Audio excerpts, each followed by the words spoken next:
ಎಲ್ಲರಿಗೂ ನಮಸ್ಕಾರ. ನನ್ನೆಲ್ಲ ಆತ್ಮೀಯ ಪ್ರೀತಿಯ 10ನೇ ತರಗತಿಯ ಮುದ್ದು ವಿದ್ಯಾರ್ಥಿಗಳೇ, ಇಂದಿನ ಕನ್ನಡ ತರಗತಿಗೆ ನಿಮ್ಮೆಲ್ಲರಿಗೂ ಸ್ವಾಗತ. ಮಕ್ಕಳೇ, ನಾವು ಕಳೆದ ತರಗತಿಯಲ್ಲಿ 10ನೇ ತರಗತಿಯ ಕನ್ನಡ ಪಠ್ಯಪುಸ್ತಕದಲ್ಲಿರುವಂತಹ ಸಂಕಲ್ಪ ಗೀತೆ, ಡಾಕ್ಟರ್ GS ಬರೆದಿರುವಂತಹ ಸಂಕಲ್ಪ ಗೀತೆ ಎನ್ನುವಂತಹ ಪಾಠದ ಸಂಪೂರ್ಣ ಸಾರಾಂಶವನ್ನು, ಪದ್ಯದ ಸಾರಾಂಶವನ್ನು, ಭಾವಾರ್ಥವನ್ನು, ಆಶಯವನ್ನು ಮತ್ತು ಪದ್ಯದ ಪದಗಳ ಅರ್ಥವನ್ನು ಎಲ್ಲವನ್ನು ಕೂಡ ಅಧ್ಯಯನವನ್ನು ಮಾಡಿದ್ದೀವಿ. ಅದೇ ರೀತಿ ಕವಿ ಪರಿಚಯವನ್ನು ಕೂಡ ನೋಡ್ಕೊಂಡು ಬಂದಿದ್ದೀವಿ. ಈ ದಿನ ತರಗತಿಯಲ್ಲಿ ಮಕ್ಕಳೇ ನಾವು ಈ ಪಾಠದ ಸಂಪೂರ್ಣ ಪ್ರಶ್ನೋತ್ತರಗಳನ್ನು ಚರ್ಚೆ ಮಾಡೋಣ. ತಡ ಏಕೆ, ಬೇಗ ಬನ್ನಿ, ಎಲ್ಲರೂ ಸ್ಟಾರ್ಟ್ ಮಾಡೇ ಬಿಡೋಣ. ತರಗತಿ 10ನೇ ತರಗತಿ, ವಿಷಯ ಕನ್ನಡ, ಪಾಠದ ಹೆಸರು ಸಂಕಲ್ಪ ಗೀತೆ. ಕವಿ ಪರಿಚಯ. Doctor GS Shivarudrappa. Doctor GS Shivarudrappa ಎಂದೇ ಪ್ರಸಿದ್ಧರಾಗಿರುವ ಗುಗ್ಗರಿ ಶಾಂತವೀರಪ್ಪ ಶಿವರುದ್ರಪ್ಪನವರು ಕ್ರಿಸ್ತಶಕ 1926ರಲ್ಲಿ ಶಿವಮೊಗ್ಗ ಜಿಲ್ಲೆಯ ಶಿಕಾರಿಪುರದಲ್ಲಿ ಜನಿಸಿದರು. ಆಧುನಿಕ ಕನ್ನಡದ ಪ್ರಮುಖ ಕವಿಗಳಲ್ಲಿ ಒಬ್ಬರಾದ ಶಿವರುದ್ರಪ್ಪನವರು ಸಾಮಗಾನ, ಚೆಲುವು ಒಲವು, ದೇವಶಿಲ್ಪ, ದೀಪದ ಹೆಜ್ಜೆ, ಅನಾವರಣ, ವಿಮರ್ಶೆಯ ಪೂರ್ವ ಪಶ್ಚಿಮ, ಮಾಸ್ಕೋದಲ್ಲಿ 22 ದಿನಗಳು, ಸೌಂದರ್ಯ ಸಮೀಕ್ಷೆ ಮೊದಲಾದ ಕೃತಿಗಳನ್ನು ರಚಿಸಿದ್ದಾರೆ. ಕಾವ್ಯಾರ್ಥ ಚಿಂತನ ಕೃತಿಗೆ ಕೇಂದ್ರ ಸಾಹಿತ್ಯ ಅಕಾಡೆಮಿ ಪ್ರಶಸ್ತಿ ಪಡೆದಿರುವ ಶಿವರುದ್ರಪ್ಪ ಅವರು ಹಂಪಿ ಕನ್ನಡ ವಿಶ್ವವಿದ್ಯಾನಿಲಯದ ನಾಡೋಜ ಪುರಸ್ಕಾರಕ್ಕೆ ಭಾಜನರಾಗಿದ್ದಾರೆ. ರಾಷ್ಟ್ರಕವಿ ಅಭಿಧಾನ ಮತ್ತು ಪಂಪ ಪ್ರಶಸ್ತಿಗೆ ಪಾತ್ರರಾಗಿದ್ದಾರೆ. ಅಭ್ಯಾಸ ಪ್ರಶ್ನೋತ್ತರಗಳು. ಕೊಟ್ಟಿರುವ ಪ್ರಶ್ನೆಗಳಿಗೆ ಒಂದೊಂದು ವಾಕ್ಯಗಳಲ್ಲಿ ಉತ್ತರಿಸಿರಿ. ಮೊದಲನೇ ಪ್ರಶ್ನೆ, ಯಾವುದನ್ನು ಎಚ್ಚರದಲ್ಲಿ ಮುನ್ನಡೆಸಬೇಕು? ಉತ್ತರ, ಬಿರುಗಾಳಿಗೆ ಹೊಯ್ದಾಡುವ ಹಡಗನ್ನು ಎಚ್ಚರದಲ್ಲಿ ಮುನ್ನಡೆಸಬೇಕು. ಎರಡನೇ ಪ್ರಶ್ನೆ, ನದಿ ಜಲಗಳು ಏನು ಆಗಿವೆ? ಉತ್ತರ, ನದಿ ಜಲಗಳು ಕಲುಷಿತವಾಗಿವೆ. ಮೂರನೇ ಪ್ರಶ್ನೆ, ಯಾವುದಕ್ಕೆ ಮುಂಗಾರಿನ ಮಳೆಯಾಗಬೇಕು? ಉತ್ತರ, ಕಲುಷಿತವಾಗಿರುವ ನದಿ ಜಲಗಳಿಗೆ ಮುಂಗಾರಿನ ಮಳೆಯಾಗಬೇಕು. ನಾಲ್ಕನೇ ಪ್ರಶ್ನೆ, ಕಾಡು ಮೇಡುಗಳ ಸ್ಥಿತಿ ಹೇಗಿದೆ? ಉತ್ತರ, ಕಾಡು ಮೇಡುಗಳ ಸ್ಥಿತಿ ಬರಡಾಗಿದೆ. ಐದನೇ ಪ್ರಶ್ನೆ, ಯಾವ ಎಚ್ಚರದಳು ಬದುಕಬೇಕಿದೆ? ಉತ್ತರ, ಮತಗಳೆಲ್ಲವೂ ಪಥಗಳು ಎನ್ನುವ ಹೊಸ ಎಚ್ಚರದಳು ಬದುಕಬೇಕಿದೆ. ಕೊಟ್ಟಿರುವ ಪ್ರಶ್ನೆಗಳಿಗೆ 2-3 ವಾಕ್ಯಗಳಲ್ಲಿ ಉತ್ತರಿಸಿರಿ. ಮೊದಲನೇ ಪ್ರಶ್ನೆ, ಹಡಗನ್ನು ಯಾವುದರ ಬೆಳಕಿನಲ್ಲಿ ಮುನ್ನಡೆಸಬೇಕಿದೆ? ಉತ್ತರ, ನಮ್ಮ ಜೀವನವೆಂಬ ಹಡಗಿನ ಸುತ್ತಮುತ್ತಲೂ ಕವಿದಿರುವ ಅಜ್ಞಾನವೆಂಬ ಕತ್ತಲೆಯನ್ನು ಹೋಗಲಾಡಿಸಲು ಪ್ರೀತಿ ಎಂಬ ಅರಿವಿನ ಅಥವಾ ತಿಳುವಳಿಕೆಯ ಹಣತೆಯನ್ನು ಹಚ್ಚಬೇಕು. ಸಂಸಾರ ಸಾಗರದಲ್ಲಿ ಅಜ್ಞಾನದಿಂದ ಬಿರುಗಾಳಿಗೆ ಹೊಯ್ದಾಡುತ್ತಾ ಎತ್ತೆತ್ತಲೋ ಸಾಗುತ್ತಿರುವ ಬಾಳ ನೌಕೆಯನ್ನು ಜ್ಞಾನ ಎಂಬ ಹಣತೆಯ ಮೂಲಕ ಎಚ್ಚರಿಕೆಯಿಂದ ಗುರಿಯತ್ತ ಮುನ್ನಡೆಸಬೇಕಿದೆ. ಎರಡನೇ ಪ್ರಶ್ನೆ, ಕಾಡುಗಳಿಗೆ ಹೇಗೆ ಮುಟ್ಟಬೇಕಿದೆ? ಉತ್ತರ, ಮುಂಗಾರಿನ ಮಳೆಯಾದಾಗ ಪ್ರಕೃತಿ ಹಚ್ಚ ಹಸಿರಿನಿಂದ ಕಂಗೊಳಿಸುತ್ತದೆ. ವಸಂತನ ಕಾಲದ ಆಗಮನ ಬರಡಾಗಿರುವ ಕಾಡು ಮೇಡುಗಳಲ್ಲಿ ಮರಗಿಡಗಳು ಸಮೃದ್ಧವಾಗಿ ಚಿಗುರಿ ಪ್ರಕೃತಿಗೆ ನವಚೈತನ್ಯದ ರೀತಿಯಲ್ಲಿ ಮುಟ್ಟಬೇಕಾಗಿದೆ. ಮೂರನೇ ಪ್ರಶ್ನೆ, ಹೊಸ ಭರವಸೆಗಳನ್ನು ಮೂಡಿಸಿ ಯಾವುದರ ನಡುವೆ ಸೇತುವೆಯಾಗಬೇಕಿದೆ? ಉತ್ತರ, ಶೋಷಣೆಗೊಳಗಾದ ಜನರನ್ನು ಎಲ್ಲರಂತೆ ಸಮಾನವಾಗಿ ಬದುಕುವ ಹೊಸ ಭರವಸೆಗಳನ್ನು ಮೂಡಿಸಬೇಕು. ಭಾಷೆ, ಜಾತಿ, ಮತ, ಧರ್ಮಗಳ ಭಾವದಿಂದ ಮನುಜರ ನಡುವೆ ಅಡ್ಡಗೋಡೆಗಳು ನಿರ್ಮಾಣವಾಗಿವೆ. ಅವುಗಳನ್ನು ಕೆಡವಬೇಕು. ಮನುಜರ ನಡುವೆ ಪ್ರೀತಿ, ಸ್ನೇಹ, ವಿಶ್ವಾಸದ ಸೇತುವೆಯಾಗಬೇಕಿದೆ. ನಾಲ್ಕನೇ ಪ್ರಶ್ನೆ, ನಾಳಿನ ಕನಸನ್ನು ಬಿತ್ತಬೇಕಾದರೆ ನಾವು ಹೇಗೆ ಬದುಕಬೇಕು? ಉತ್ತರ, ನಾಳಿನ ಕನಸನ್ನು ಬಿತ್ತಬೇಕಾದರೆ ಪಂಥಗಳೆಲ್ಲವೂ ನಮ್ಮ ಉತ್ತಮ ಜೀವನಕ್ಕೆ ಬೆಳಕಾಗಬಲ್ಲ, ಮುಕ್ತಿಯನ್ನು ನೀಡಬಲ್ಲ, ಸನ್ಮಾನಕ್ಕೆ ಕರೆದುಕೊಂಡು ಹೋಗುವ ಮಾರ್ಗಗಳೆಂದು ತಿಳಿದು ಎಚ್ಚರಿಕೆಯಲ್ಲಿ ನಾವು ಬದುಕಬೇಕು. ಭಯ ಮತ್ತು ಸಂಶಯಗಳಿಂದ ಮುಸುಕಾಗಿರುವ ಮನದ ಕಣ್ಣಿನಲ್ಲಿ ಭವಿಷ್ಯದ ಕನಸನ್ನು ಬಿತ್ತುತ್ತಾ ಬದುಕು ನಡೆಸಬೇಕು. ಈ ಕೊಟ್ಟಿರುವ ಪ್ರಶ್ನೆಗಳಿಗೆ 8-10 ವಾಕ್ಯಗಳಲ್ಲಿ ಉತ್ತರಿಸಿ.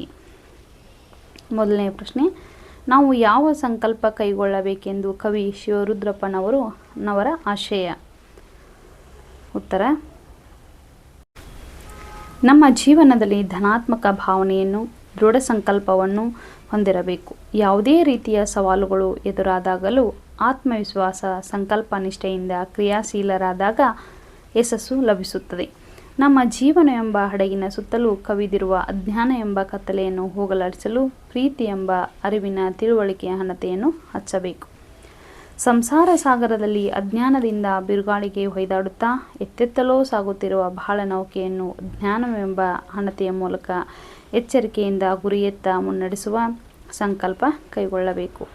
ವಸಂತ ಕಾಲದ ಆಗಮನ ಬರಡಾಗಿರುವ ಕಾಡು ಮೇಡುಗಳಲ್ಲಿ ಮರಗಿಡಗಳು ಸಮೃದ್ಧವಾಗಿ ಚಿಗುರಿ ಪ್ರಕೃತಿಗೆ ನವಚೈತನ್ಯವನ್ನು ತಂದುಕೊಡುವ ಹಾಗೆಯೇ ಕಲುಷಿತವಾಗಿರುವ ಮನಸ್ಸುಗಳನ್ನು ಹಸನುಗೊಳಿಸಬೇಕು.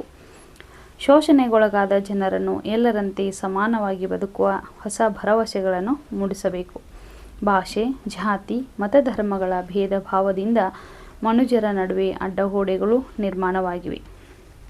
ಅವುಗಳನ್ನು ಕೆಡವಿ ಮನುಜರ ನಡುವೆ ಪ್ರೀತಿ, ಸ್ನೇಹ, ವಿಶ್ವಾಸದ ಸೇತುವೆಯಾಗುವ ಸಂಕಲ್ಪ ಕೈಗೊಳ್ಳಬೇಕು.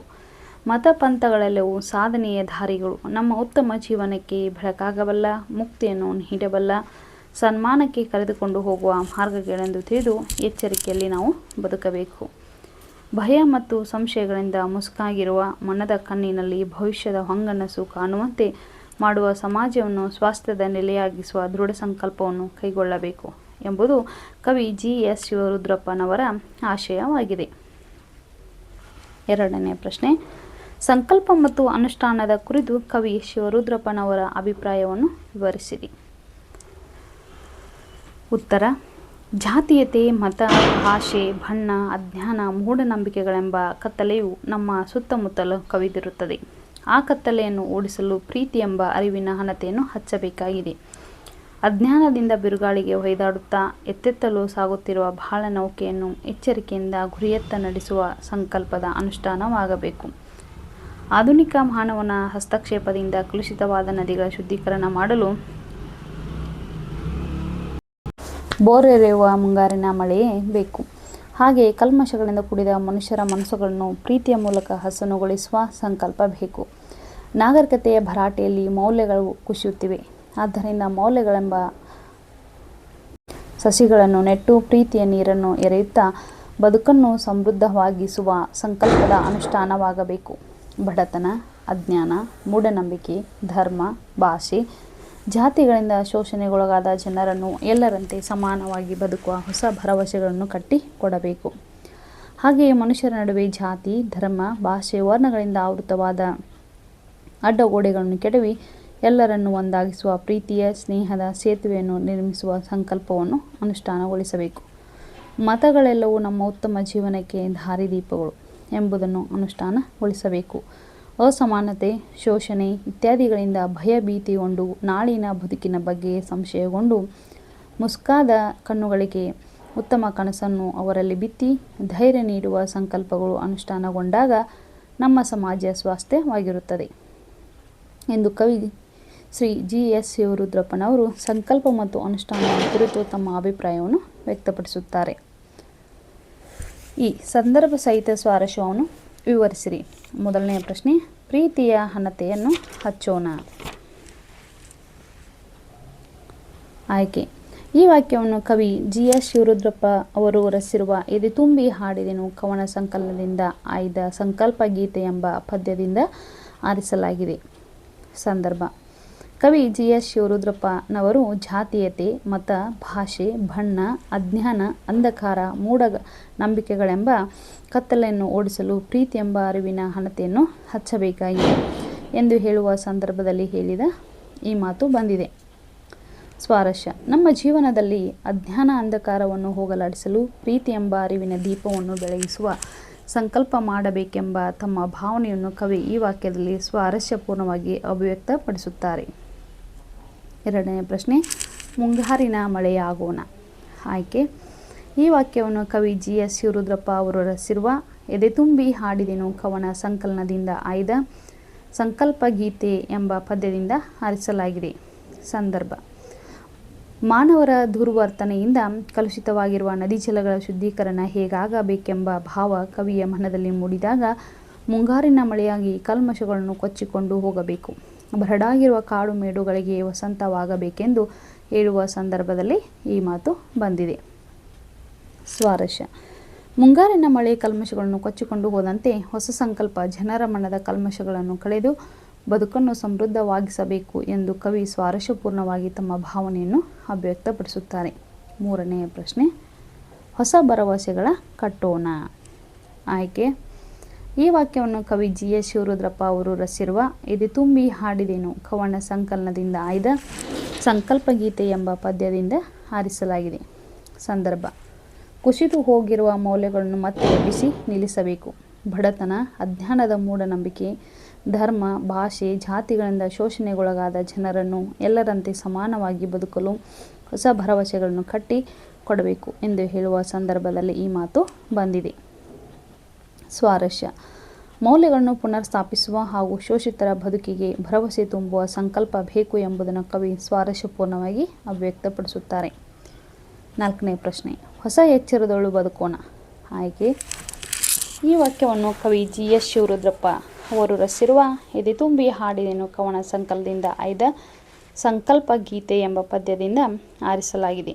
ಸಂದರ್ಭ: ಬೇರೆ ಬೇರೆ ಮತಗಳ ನಡುವಿನ ಸಂಘರ್ಷಗಳ ಪರಿಣಾಮದ ಬಗ್ಗೆ ಕವಿಯ ಮನೋಭಾವದಲ್ಲಿ ಮೂಡಿದಾಗ ಅದಕ್ಕೆ ಪರಿಹಾರ ಉತ್ತರವಾಗಿ ಮತಗಳೆಲ್ಲವೂ ಸಾಧನೆಯ ದಾರಿಗಳು, ನಮ್ಮ ಉತ್ತಮ ಜೀವನಕ್ಕೆ ಬೆಳಕಾಗಬಲ್ಲ, ಮುಕ್ತಿಯನ್ನು ನೀಡಬಲ್ಲ, ಸನ್ಮಾನಕ್ಕೆ ಕರೆದುಕೊಂಡು ಹೋಗುವ ಮಾರ್ಗಗಳೆಂದು ತಿಳಿದು ಎಚ್ಚರಿಕೆಯಲ್ಲಿ ನಾವು ಬದುಕಬೇಕು ಎಂದು ಹೇಳಿದ ಸಂದರ್ಭವಾಗಿದೆ. ಸ್ವಾರಸ್ಯ: ಸಮಾಜದಲ್ಲಿ ಶಾಂತಿ ಮತ್ತು ಐಕ್ಯತೆ ನೆಲೆಸಲು ಮತಗಳು ಸಾಧನೆಯ ದಾರಿಗಳು ಎಂಬ ಎಚ್ಚರದಲ್ಲಿ ಬದುಕಬೇಕೆಂಬ ಮೌಲ್ಯವನ್ನು ಕವಿ ಈ ವಾಕ್ಯದಲ್ಲಿ ಎತ್ತಿ ಹಿಡಿದಿದ್ದಾರೆ. ಬಿಟ್ಟ ಜಾಗಗಳನ್ನು ಸೂಕ್ತ ಪದಗಳಿಂದ ತುಂಬಿರಿ. 1ನೇ ಪ್ರಶ್ನೆ: ಸಂಕಲ್ಪ ಗೀತೆ ಪದ್ಯವನ್ನು ಡ್ಯಾಶ್ ಕವನ ಸಂಕಲನದಿಂದ ಆರಿಸಿಕೊಳ್ಳಲಾಗಿದೆ. ಉತ್ತರ: ಎದೆ ತುಂಬಿ ಹಾಡಿದೆನು. ಅಂದರೆ ಸಂಕಲ್ಪ ಗೀತೆ ಪದ್ಯವನ್ನು ಎದೆ ತುಂಬಿ ಹಾಡಿದೆನು ಕವನ ಸಂಕಲನದಿಂದ ಆರಿಸಿಕೊಳ್ಳಲಾಗಿದೆ. 2ನೇ ಪ್ರಶ್ನೆ: ಕತ್ತಲೆಯೊಳಗೆ ಪ್ರೀತಿಯ ಡ್ಯಾಶ್ ಹಚ್ಚೋಣ. ಉತ್ತರ: ಹಣತೆಯ. ಕತ್ತಲೆಯೊಳಗೆ ಪ್ರೀತಿಯ ಹಣತೆಯ ಹಚ್ಚೋಣ. 3ನೇ ಪ್ರಶ್ನೆ: GS ಶಿವರುದ್ರಪ್ಪನವರು ಡ್ಯಾಶ್ ಯಲ್ಲಿ ಸಮಾವೇಶಗೊಂಡ ಅಖಿಲ ಭಾರತ ಕನ್ನಡ ಸಾಹಿತ್ಯ ಸಮ್ಮೇಳನದ ಅಧ್ಯಕ್ಷರಾಗಿದ್ದರು. ಉತ್ತರ: ದಾವಣಗೆರೆ. ಅಂದರೆ GS ಶಿವರುದ್ರಪ್ಪನವರು ದಾವಣಗೆರೆಯಲ್ಲಿ ಸಮಾವೇಶಗೊಂಡ ಅಖಿಲ ಭಾರತ ಕನ್ನಡ ಸಾಹಿತ್ಯ ಸಮ್ಮೇಳನದ ಅಧ್ಯಕ್ಷರಾಗಿದ್ದರು. ಮಕ್ಕಳೇ, ನಾವು ಈ ದಿನ ಡಾಕ್ಟರ್ GS ಶಿವರುದ್ರಪ್ಪನವರು ರಚಿಸಿರುವಂತಹ ಸಂಕಲ್ಪ ಗೀತೆ ಎನ್ನುವಂತಹ ಪಾಠದ ಪ್ರಶ್ನೋತ್ತರಗಳನ್ನ ಚರ್ಚೆಯನ್ನು ಮಾಡಿದ್ದೀವಿ. ಮುಂದಿನ ತರಗತಿಯಲ್ಲಿ ಮುಂದೊಂದು ಅದ್ಭುತವಾದಂತಹ ಪಾಠದೊಂದಿಗೆ ನಿಮ್ಮೆಲ್ಲರನ್ನು ಮತ್ತೆ ಭೇಟಿಯಾಗುತ್ತೇನೆ. ಅಲ್ಲಿವರೆಗೂ ನನ್ನ ನಮಸ್ಕಾರಗಳು.